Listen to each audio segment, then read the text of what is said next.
And you know, honestly, if I was an alien coming down on this planet right now, with what's in the news and the media, we're not talking about girls, and we haven't, which is sort of interesting, you know, and that is because of the cases that have been high profiled. But it's an interesting perspective because people have noticed it.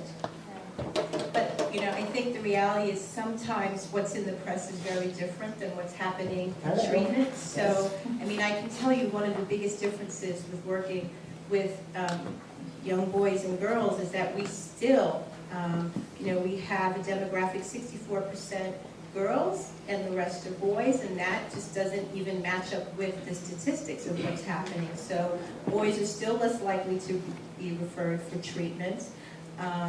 So less likely. Less likely, right. Less likely. And usually when we get less referrals for older boys than we do older girls. So despite, you know, Penn State and despite Syracuse, you know, what's happening in treatment, boys are not being seen, and it's not, I don't know, if you were alien coming down, I guess I would say something different. I think that. No, I know you're right, but it's like, yeah. So it's not, what the press doesn't come to bear in treatment. Right. But both are severely underreported. Yes. You know. It's estimated that child sexual abuse is underreported 60 to 80%. Right. And so even with that, we know that 25% of young victims will never show a sign and symptom until they are adult, perhaps. And 25% will show mild symptoms that you wouldn't really be able to differentiate it from anything else that's going on. Can you just talk a little bit about long-term effects of sexual abuse? The long-term effects are so many, and I guess as you saw in this performance, you're talking about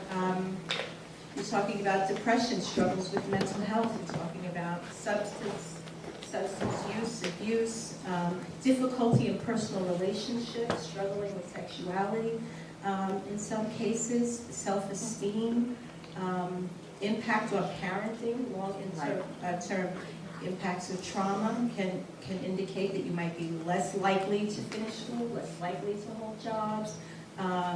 You see a lot of young teens. We say teens are out of control, but often very young teens who are pregnant. You can if you look into the history, there's usually almost always sexual abuse there. Because of that, there really is implied institutional involvement with lots of these children.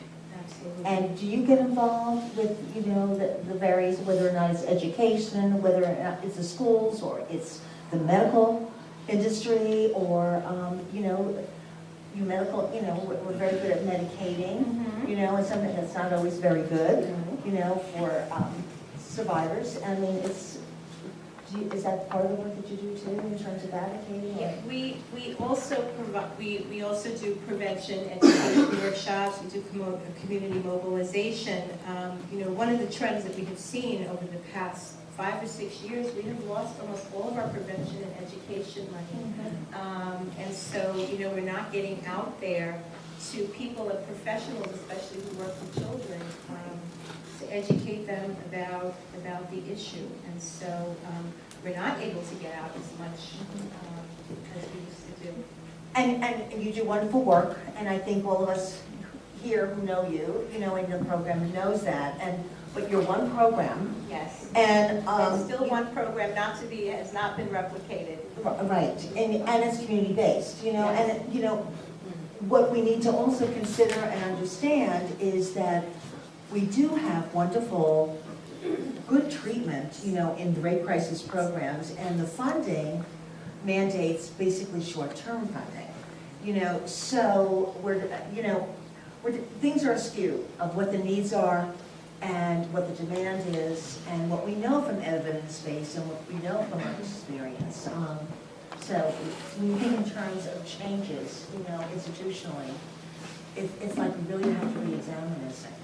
Yeah, I mean, there's so many things that are a problem, and one actually is health care industry and health insurance and managed care, which becomes a barrier if you don't have the right insurance for any kind of treatment.